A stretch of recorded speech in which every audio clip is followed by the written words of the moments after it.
Fingraför frumefnanna. Hvernig vitum við úr hvaða efni sólin er? Hvernig getum við vitað svona mikið um frumefni í fjarlægum fyrirbærum á næturhimninum? Svarið er einfalt. Við fáum næstum allar okkar upplýsingar með ljósinu. Ljósinu sem berst frá fjarlægum og nálægum fyrirbærum á himninum og ber með sér ógrynni upplýsinga. Svo vill nefnilega til að hvert einasta frumefni hefur sérstakt fingrafar. Það er ef ljós lýsir í gegnum það. Þá gleypir það í sig mjög nákvæman hluta af tíðni þess en afgangurinn fer í gegn. Skoðum þetta nánar.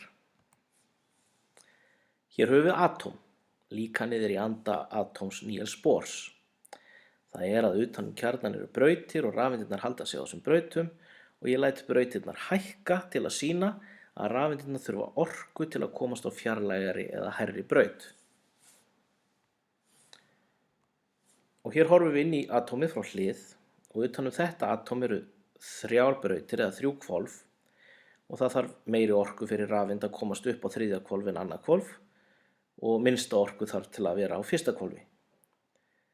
Og orka getur streymt í gegnum atómið og sem orka sem getur fært rafeindir á milli hvolfa kemur til dæmis úr ljósi. Ljóseindir, en það köllum við 1 skammt af ljósi, bera með sér orku og eru orka í raun og veru.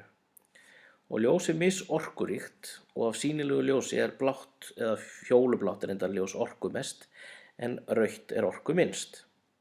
Og í þessu ímyndaða dæmi þá læt ég, það sést þetta neðst, þá læt ég 2 rauðar ljóseindir innihalda jafn mikla orku og er í einni grænni og 2 grænar innihalda jafn mikla orku og er í einni blárri. En þetta er bara tilbúningur. En við sjáum að þetta skiptir máli í dæminu. Nú lýsum við ljósi í gegnum efnið og við sjáum að það kemur þarna á móti okkur.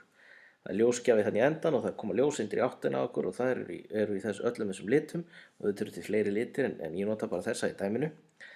Ljóseindirnar eru allar á sama hraða, það er á ljóshraða eða c sem eru 300.000 km/s í lofttæmi, það geta reyndið að fara hægar í efni og nú skulum við nota ímyndunaraflið. Orkan í ljósinu er þannig að rafeindin okkar getur notað til að ferðast upp á orkumeira hvolf ef henni tekst að fanga ljóseind.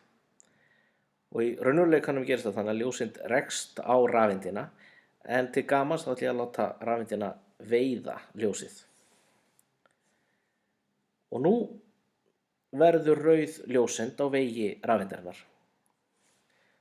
Og rafeindin grípur þessa rauðu ljóseind.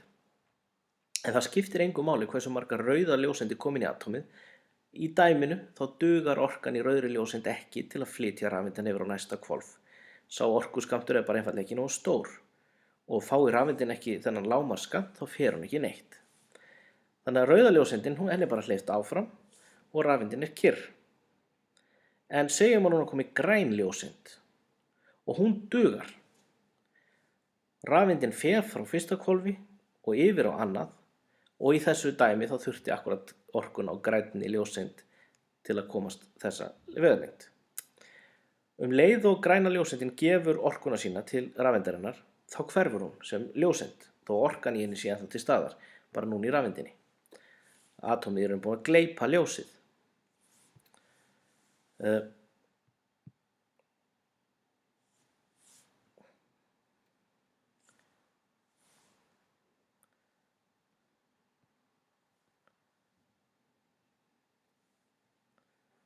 Segjum að í staðinn fyrir græna ljóseind þá hafi atómið okkar gripið bláa. Og bláa ljóseindin er alltaf miklu sterkari heldur en hinar og dugar til að koma rafeindin okkar alla leið upp á 3. hvolf. Bláa ljóseindin hverfur en orkan úr henni er ennþá til staðar inn í rafeindinni sem situr núna upp á 3. hvolfi. Og nú gerist það sem að þetta myndband snýst um. Rafeindir hafa tilhneigingu til að vera ekki lengi á orkumeira hvolfi. Þessi rafeind mun mjög fljótlega hoppa aftur niður. En það er ekkert sem segir að rafeindin muni hoppa alla leið niður á 1. hvolf aftur. Það getur alveg eins verið að rafeindin hoppi bara niður á annað hvolf og gerir hún það að þá sendir hún frá sér orkuna sem þurfti til að komast frá öðru og upp á þriðja hvolf. Þannig að þó að rafeindin hafi gleypt blátt ljós, að þá sendir hún frá sér grænt ljós ef hún hoppar niður á annað hvolf í staðinn fyrir að fara alla leið niður á fyrsta. Ef hún hoppar alla leið niður á fyrsta, þá hefur hún sendt frá sér blátt ljós, en núna sendur hún frá sér grænt ljós og hún geymir þá ennþá ljóseindin orkuna sem þarf til að komast niður á fyrsta hvolf þar sem hún byrjaði og sendir það frá sér aftur. Og grænt ljós myndi þá skjótast út úr atóminu. Og þetta þýðir að sá sem myndi mæla ljósið sem kemur í gegnum þetta tekur eftir því að ákveðin hluta af bláu og grænu ljósi vantar í litrófið. Vegna þess að ljóseind atómin inn í þessu efni gleyptu þær í sig. Rauða ljósi fór í gegn, gula ljósi fór í gegn og allir aðrir litir fór í gegn, en þessa tvo liti vantar. Og svona fingrafar eigum við fyrir hvert einasta frumefni því að engin tvö frumefni gleypa nákvæmlega sömu hlutföll af ljóseindum. Og það sem meira maður þarf ekki einu sinni að fá ljósið að vera í beinni línu á milli efnisins og ljósins, vegna þess að þegar að ljóseindin sendir frá sér, atómið sendir frá sér ljóseindir aftur, að þá ekkert sem segir að ljóseindin fari í sömu átt og ljóseindin var að fara þegar hún var gleypt. Hún getur skotist í allt aðra átt út úr atóminu.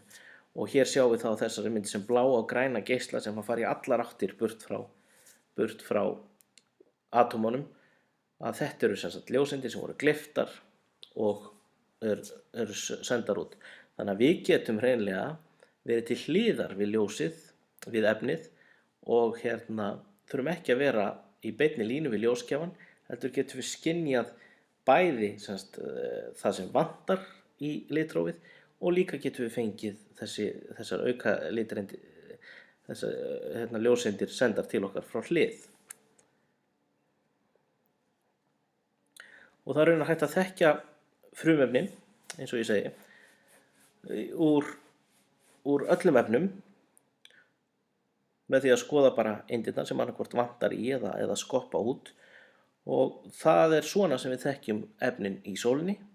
Við einfaldlega bara sjáum hvaða efni vantar í litrófið. Og þegar við vitum það, þá sjáum við í gegnum hvaða efni ljósið fór á leiðinni til okkar.